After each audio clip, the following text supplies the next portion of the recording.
உங்கள்கிட்ட. தலைமத்துவம்னா என்னன்னு தெரிஞ்சுக்கணும். டியூட்டில செய்யறது இல்ல தலைமத்துவம். நேரடியா வந்து மக்கள்கிட்ட வங்கியவ வேலை செய்யணுமோ அவதான். உள்ளூராட்சி தேர்தல் இது வந்து அரசியல் இல்லை. இது வந்து கிராமங்களுக்குள்ள நாங்க கட்டுற இந்த இந்த பெரிய பணத்தை உங்களுக்கு திருப்பி வர போகுது. அதை நாங்கள் ஊருக்கு அடிபட்டு வேண்டி கொடுக்கறது தான் இந்த உள்ளூராட்சி தேர்தல். ரைட். அப்ப அதனால நாங்கள் வந்து மற்ற கட்சியை அழைச்சி போட சொல்லி நிறைவேற்றிட்டோம்னா மக்களை தயவு செய்து நான் உங்களை கும்பிட்டு கேட்கிறேன். இப்ப சொல்றேன், எந்த கட்சியை நீங்கள் ஆதரிக்க வேண்டாம். உங்களோட ஊருக்கு யார் நெல்லது செய்யணும். எந்த கட்சியில நின்றவங்க உங்களுக்கு தெரியுமல்ல. சனசமூக நிலையத்தை யார் கொண்டு நடத்தினா, ஒரு அமைப்புகள் யார் சரியா செய்யணும், எங்களுக்கு அடிபட்ட காசு வேண்டி தெரிவினா, அப்படியானவே நீங்க போடுங்க. கட்சி பார்க்காதீங்க. ரைட்டா? நானும் அந்த கட்சி நீங்க மாறாதீங்க. அவன் சொல்றேன், இவன் சொல்லி போட்டு இன்னைக்கு ஒரு கட்சியை சொல்லுவேன், நாளைக்கு ஒரு கட்சியை சொல்லுவேன்.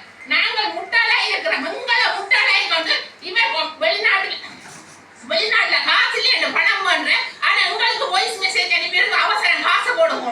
எங்களோட தொகுதியில இருந்து அந்த தம்பி 40,000 இது காசு போட்டிருக்கிறேன். ஒவ்வொரு தொகுதியில இருந்து கொடுத்துருக்கீங்க காசு.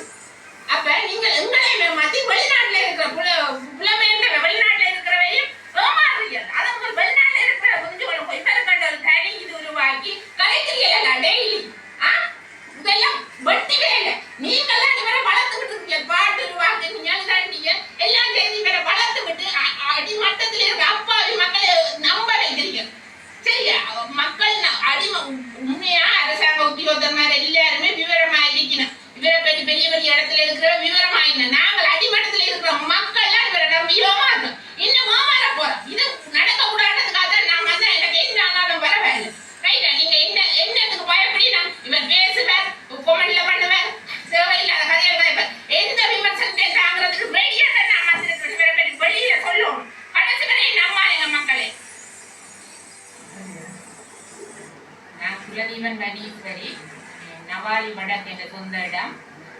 2025ஆம் ஆண்டு நடைமுறை இருக்கிற உள்ளூராட்சி மன்ற தேர்தலில் நானும் ஒரு வேட்பாளரா ஒரு கட்சியோட 2 பேர் கொடுத்தேன் நிற்கிறதுக்காக. அதில் வந்து அந்த கட்சி உங்களை மெம்பர் ஆட்சியரை சொல்லி மெம்பர் ஃபார்ம் எல்லாம் வேண்டி நிரப்பி அங்கத்துவ பணம் கட்ட சொல்லி எல்லாம் அந்த உங்களுக்குரிய ஒரு குரூப் ஒன்றை உருவாக்கி அதில் தான் எல்லா தகவல்களும் தெரிவிக்கப்பட்டது. நான் வலியாமல் தென்மேற்கு பிரதேச சபையில் நின்றேன். நான் வேட்பாளராக நிற்கிறதுக்காக இந்த பேர் விவரம் இந்த ஆவணங்கள் எல்லாம் கொடுத்தேன். அது வந்து அதுக்கு பொறுப்பாக இருந்தவர் வந்து ராமநாதன் அர்ச்சுனா, பாராளுமன்ற உறுப்பினர். அவரெல்லாம் ஊடகத்தில் தான் எல்லாம் சொல்லி ஊடகத்தில் ஒரு தம்பியை அறிமுகப்படுத்தி விட்டவர் இந்திரஜித் என்ற ஒரு தம்பி. வலியாமத்துக்கு பொறுப்பாக அவரை விட்டது. அவர் தான் என்னோட வந்து தொடர்பு கொண்டவர். என்ற நம்பர்ல அவர் தான் முதல் தொடர்பு கொண்டு இப்படியே நீங்க எங்களோட நிற்கிறீங்களோன்றதுக்காக நானும் என்னென்னா அவரை நம்பி எல்லா மக்களை மாதிரி நானும் அவரை நம்பினேன். என்னென்னா பாராளுமன்றத்தில் போய் எல்லாத்தையும் கதைக்கிறேன். அப்போ எங்களோட ஊர் மக்களோட பிரச்சனையும் அவர் மூலம் கொண்டுடலாமன்ற நம்பி நானும் அதில் சேர்ந்து கேட்போம்னு சொல்லி எல்லாத்தையும் கொடுத்தேன். கொடுத்த டைமில் அவை அந்த குரூப்பை உருவாக்கின உடனேயே நாங்கள் கருத்து போட முடியாமல் குரூப்பை அவை முக்கியமான அவை 3 பேர் தான் அதில் போடலாம். அர்ச்சுனாவும் கௌசல்யா அந்த லட்சியன் என்ற தம்பி 3 பேரும் தான் அதில் கருத்துக்கள் அவை இதுகளை மட்டும்தான் போடினா உங்களை கருத்துக்களை கேட்கறதுக்கு எங்களுக்கு அதில் ரெண்டுக்கே எனக்கு ஒரு லைட்டாக அதுலேயே சந்தேகம் வந்துட்டுது. ஏன் எப்படி மறைக்கணும் அதை நாங்களுக்கு எங்களோட கருத்தை வெளியிட முடியாமல் இருந்தது. அப்போ எங்கள்கிட்ட வந்து அந்த தம்பிதான் இல்லை ஆவணங்களை வாங்கிட்டு போகிறேன், சைன் எல்லாத்தையும் எங்கள்கிட்ட வேண்டிட்டு போனேன். நான் அப்போ கேட்குறேன், தம்பி நாங்கள் அதை உதவி செய்யணுமோ ஒன்று சொல்ல இல்லையா கதவை இல்லையா நாங்கள் அப்போ அவரை நாங்கள் சந்திக்கணும். இப்போ எங்களை சந்திப்பேன் எல்லாத்தையும் நான் கேட்குறேன். சொன்னேன் இல்லையா அவர் நேரம் இல்லாமல் ஓடி திரியிறாருண்டு. ஆனால் ஊடகத்தில் தான் சொல்கிறேன் ஆக்கள் இருக்கணும்னா ஆக்கள் பற்றாக்குறை இருந்தது.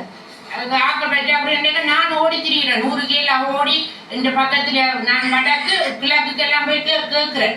செய்யக்கூடிய பிள்ளைகள் இருக்கணும் பொம்பளை பிள்ளைகள்லாம் கேட்க ஓமண்டு சொன்ன பிள்ளை அடுத்த நாள் அந்த உறவினர்கிட்ட விசாரிச்சிருக்கிறான். அப்படி அர்ச்சனா பற்றி விசாரிக்கிறேன் சொன்னா பேசுவேன் நல்லவர் தானே நான் பேசி இதை கிளச்சி விட்டுறேன் நீங்க தானே அந்த பிள்ளை அடுத்த நாள் அப்படியே போன் எடுத்து சொல்லுது. ஐயோ நாங்கள் வரவே இல்லை அவர் பேசுவாராம் கடைசி வரையும் நான் பெற மாட்டேன் சொல்லிட்டு. அப்ப நான் இதோட அந்த கடைசியா ஆக்கள் பற்றாக்குறையில நான் இந்த மகள் படிக்கிற மகள் இவற்ற இதெல்லாம் ஆக்கள் பற்றாக்குறைக்காக கொடுத்தேன். அப்படி கொடுத்த இல்லாட்ட இதில் போமெல்லாம் வேண்டி சைன் பண்ணிட்டு உங்களோட சைனும் கடையில தான் வந்து வேண்டிட்டேன். கடையில தான் எல்லாம் வேண்டி போட்டு நான் கடைசி நாளும் கேட்கிறேன் காசு கட்ட கடைசி நாள்ல அந்த காசு பற்றி அப்படி 2 பேர் வாய்ஸ் மெசேஜ் போடிங்க வாய்ஸ் மெசேஜ் ஒன்று போட்டவ காசு பற்றாக்குறையா இருக்கு இல்ல வேட்பாளரும் காசை போடும்போது காசு பற்றாக்குறையா இருக்கு கடைசி நாள் 19ஆம் தேதி தான் முடிவு டேட் அதுக்குள்ள போடும்போது நீங்க வேட்பாளர் இல்லாத பட்சத்துல இந்த காசு திருப்பி தரப்படுமா நானும் என்ன செய்தேன் உடனே காசு இல்லையா உடனே மாறி கொண்டு போய் 5000 ரூபாய அக்கௌண்ட்ல அந்த லட்சியம் நம்பி தன் அக்கௌண்ட் நம்பர் எல்லாத்தையும் குரூப்ல போட்டிருந்தவர் கொண்டு போய் அந்த காசு 5000 ரூபாயும் போட்டுட்டு வந்தேன். அப்ப காசு நாங்கள் இன்னத்துல பாக்குறோம்டா இந்த கட்சி இது எல்லாத்தையும் அவர் யூடியூப்ல தான் பார்க்க வேண்டிக்கிற ஊடகத்துல எல்லாத்தையும் சொல்றேன் அதை பார்த்து தான் தெரிய வேண்டிக்கிற கடைசி நாளும் அந்த முதல் நாள் வந்து சைன் பண்ணி கேட்கிறேன் தம்பி நாங்க வேற ஒண்ணும் இல்லை வேற தேவையில்லை இல்லையாக்கா நீங்க வேற தேவையில்லைன்னா அந்த தம்பி எல்லாத்தையும் சொல்லி போட்டு வேண்டி கொண்டு போயிட்டு கடைசியா என்னண்டா அந்த 12 மணி ரிஜெக்ட் டேட் முடியுது 20ஆம் தேதி க்ளோசிங் டேட்ன்றது எங்களுக்கு தெரியல. அப்ப இரவு 6 மணிக்கு யூடியூப்ல அர்ஜுனாண்ட யூடியூப்ல பெருகுது பார்த்தா ரிஜெக்ட் சொல்லப்படுது வெளியாமன் ரிஜெக்ட் எனக்கு பெரிய ஒரு இடி விழுந்த மாதிரி தெரியல. அப்ப நான் என்ன உடனே இந்த தம்பிக்கு போன் எடுத்து கேட்கிறேன் என்ன தம்பி ரிஜெக்ட் சொன்னேன் என்ன டேட் இல்லைன்னா சொல்லல 7 மணிக்கு தான் நான் அறிகிறேன்.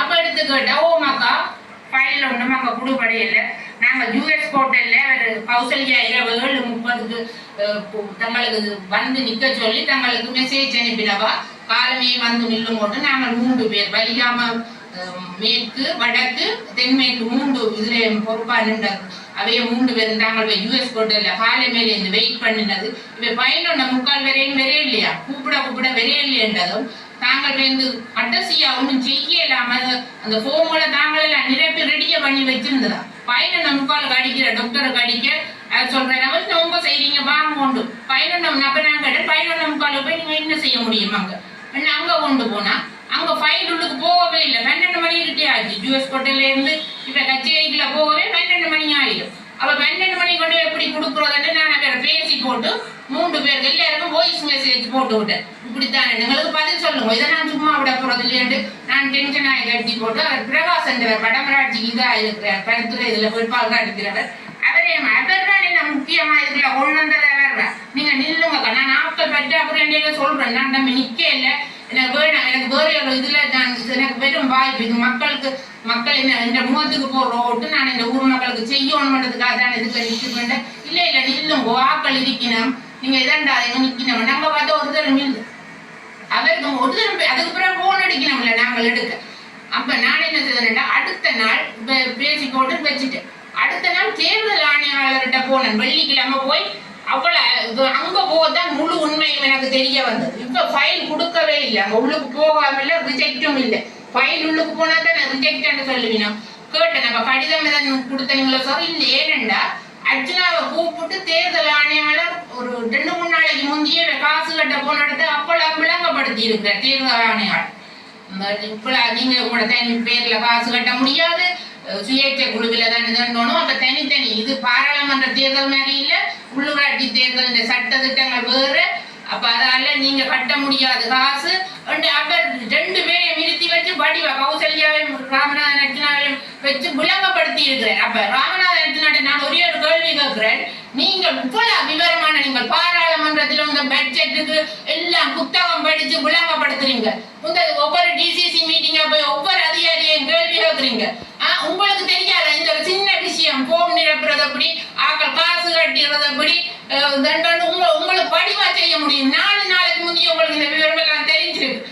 அப்ப உங்களை கூப்பிட்டீங்களா நாங்க உங்களை நம்பி இந்த வேட்பாளர்களை ஒரு கூப்பிட்டீங்களா கூப்பிடல திட்டம் மட்டும் ரிஜெக்ட் பண்ணி இருக்கிறீங்க வெளியாமத்தை நான் அப்படித்தான் சொல்றேன். நான் இன்னைக்கு வந்தது இந்த மக்கள் நம்பி இருக்கிற மக்கள் நான் எனக்கு 2 வாய்ப்பு கிடைச்சது நான் அதை விட்டுட்டீங்க வந்து இவையோட நின்றதுண்டா இந்த ஊர்ல இருக்கிற மக்கள் சொன்ன காரணம் ராமநாதன் அர்ஜுனா தான் மாகாண சபையில பெருவாக நீங்க இவரோட நின்று உங்களுக்கு நான் ஓட்டு போடுவேன் அப்ப ஒவ்வொரு குடும்பத்திலையும் 20 ஓட்டு நான் மக்கள் சொல்றதான் கேட்டு வந்தேன். ஆனா இன்னைக்கு அந்த மக்களை நீங்கள் ஏமாத்துறீங்க நீங்க ஏமாத்த நாங்கள் நான் ஏமாந்துட்டேன் பரவாயில்ல அந்த மக்களை ஏமாற விடக்கூடாதுக்காக தான் நான் இந்த வந்திருக்கேன் சரி நான் அவ்வளவு தூரம் அவங்களை ஏமாத்தி போட்டீங்க நீங்க அவ்வளவு உங்களுக்கு ஒரு போன் நிரப்புறது இல்ல உடனே கூப்பிட்டு எங்களை கதைச்சு வடிவாத நிரப்பி சரி டைம் தானே இல்ல உங்களை போட்டி கொடுக்கறதுக்கு அப்பளம் டைம். ஒவ்வொரு நாளும் வந்து ரெண்டு போட்டு பேட்டி கொடுக்கறது எடுக்கிற டைம் எங்களை கூப்பிட்டு கலைச்சு ஒரு ஃபோன் நிரப்புறதுக்கு எடுத்துருக்கலாம். முதல் அனுபவம் சொல்லி தட்டி கலைக்கிறீங்க. ரிஜெக்ட் சிம்பிளா சொல்லிட்டு போறீங்க. உங்களுக்கு இந்த தேர்தல் முக்கியம் இல்லாத, ஆனா உங்களுக்கு கிராமங்கள் மட்டங்கள் இருக்கிற எங்களுக்கு இது முக்கியமான தேர்தல். கிராம மட்டங்கள் எவ்வளவு தேவைப்பாடுகள் இருக்கு, அவ்வளவு பிரச்சனை இருக்கு. ஒரு அதிகாரியை சுமார் ஒருங்கிணைப்பு உங்களோட டிவிஷன்ல நடக்கிற ஒருங்கிணைப்பு குழு கூட்டத்துக்கு நாங்க போக முடியாம இருக்கு. ஏன்னா எங்களுக்கு தெரியப்படுத்துறீங்க அதிகாரிகள் மத்தியில தங்களுக்கு ஏற்றாக்களை கூப்பிடுன்னு. அப்ப நாங்கள் அதுக்குள்ள போறதுக்கு எனக்கு இது ஒரு வாய்ப்பு.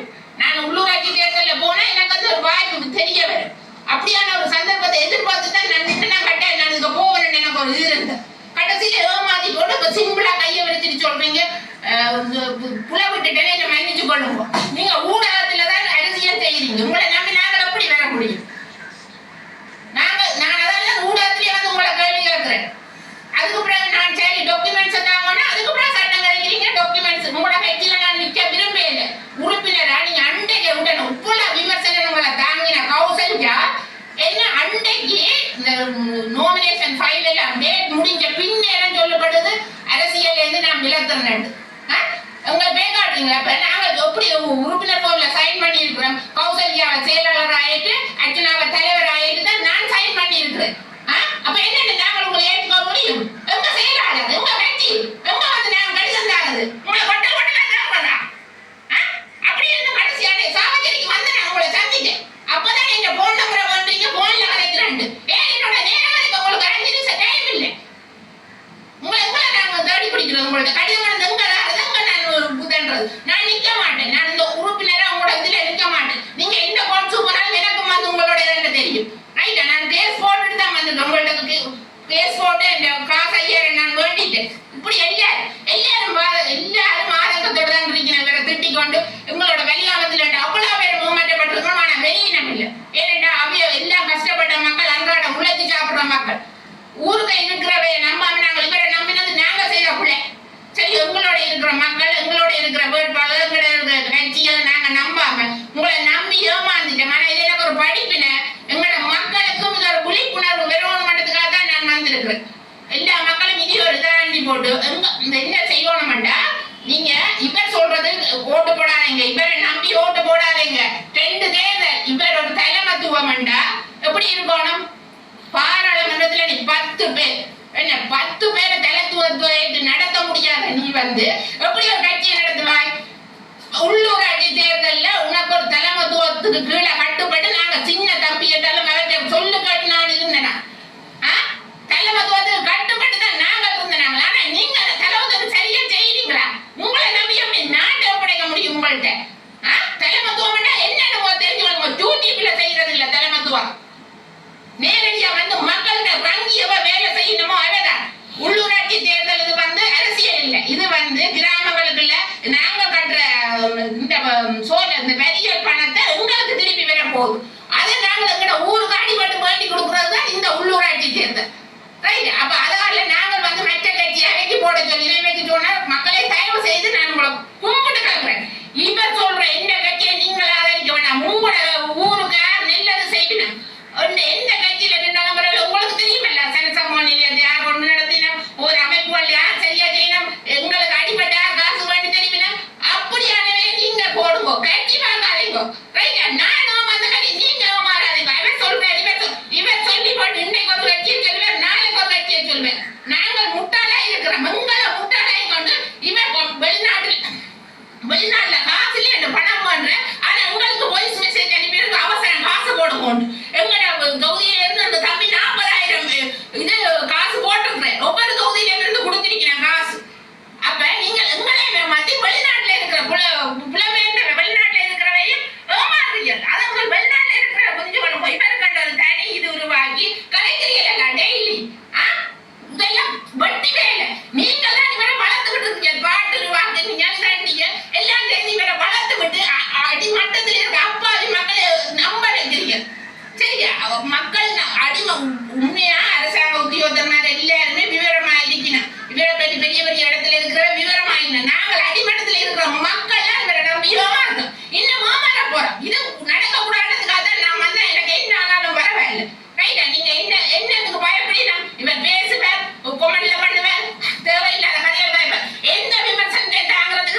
வெளியில் வந்து நாடாளுமன்ற தாக்கல் செய்தவர் சிறப்பாக செய்தவர்.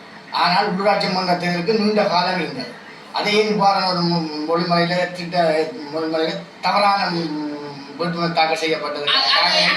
எனக்கும் வந்தது ஏனென்றா இவருக்கு 4 நாள் சரி அங்க பட்ஜெட் இதுல நின்றவர் அதால இவருக்கு அங்க டைம் இல்லையாண்டு 4 நாளைக்கு முன்னே வந்துட்டார். கொழும்புல இருந்து வந்தவர் வந்தாங்க காசு கட்ட போனது இல்லைன்னு சொன்ன. இவருக்கு என்னடான்னா மாகாண சபையை பிடிக்கணும் அல்லது இவற்ற வாக்கு வந்து தென்மராட்சியில இவருக்கு நின்றா காணும் அல்ல வடமராட்சியை தக்க வச்சா காணும் வழியா மத்த இவ கண்டுகொள்ள திட்டமிட்டு நிராகரிக்கப்பட்டிருக்கு. நான் சொல்றேன் அடிச்சு சொல்றேன் இது திட்டமிட்டு நிராகரிக்கப்பட்டிருக்கு. இவர் யூடியூப்ல எல்லாம் சொல்றேன் இரவிரவா ஓடி திருந்து சைன் வாங்கினா எல்லாம் போய் சுத்த போய் நான் ஒவ்வொரு யூடியூபையும் பார்க்க எனக்கு விளங்குது போய் ஆக்கள் பற்றாக்குறை இருக்காங்க விஜய் முன்னுத்தலும் போய் சொல்றேன். அதிகாரிகள் மீது குற்றச்சாட்டுகளை சுமத்தி கொண்டிருக்கின்றார் நாடாளுமன்ற உறுப்பினர். நீங்கள் கூறுவதை பார்த்தால் அது வகையான ஒரு குற்றச்சாட்டுகளா இருக்கு. குற்றச்சாட்டுல அவர் தன்னை பிரபலப்படுத்தி கொண்டிருக்கணும்ன்றதுக்காக தான் நான் சொல்லி கொண்டிருக்கிறேன்.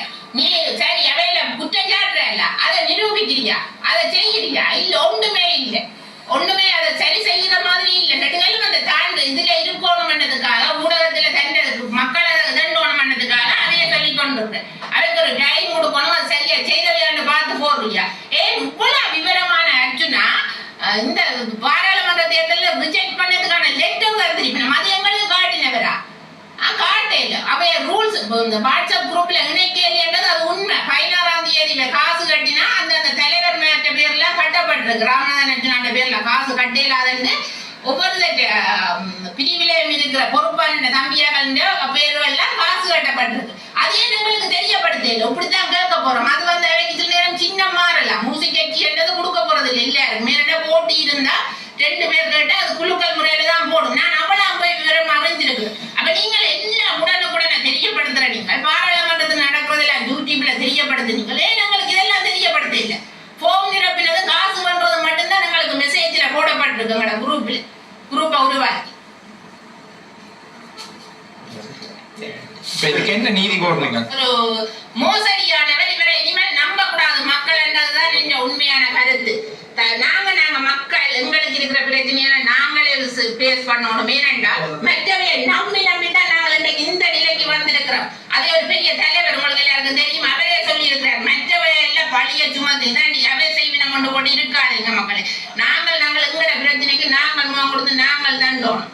ரைட்டா அதுதான் என்னுடைய இது. மக்கள் நீங்க யோசிச்சு இந்த கட்சி என்று பார்க்காம இது உள்ளூராட்சி தேர்தல் யார் சரியா செய்வினம் என்று உங்களை ஊருக்கு இருக்கிற யார் சரியா செய்யணுமோ அவைக்கு பார்க்க போடுமோன்னு கேட்டுக்கொண்டு நிறைவு செய்யணும்.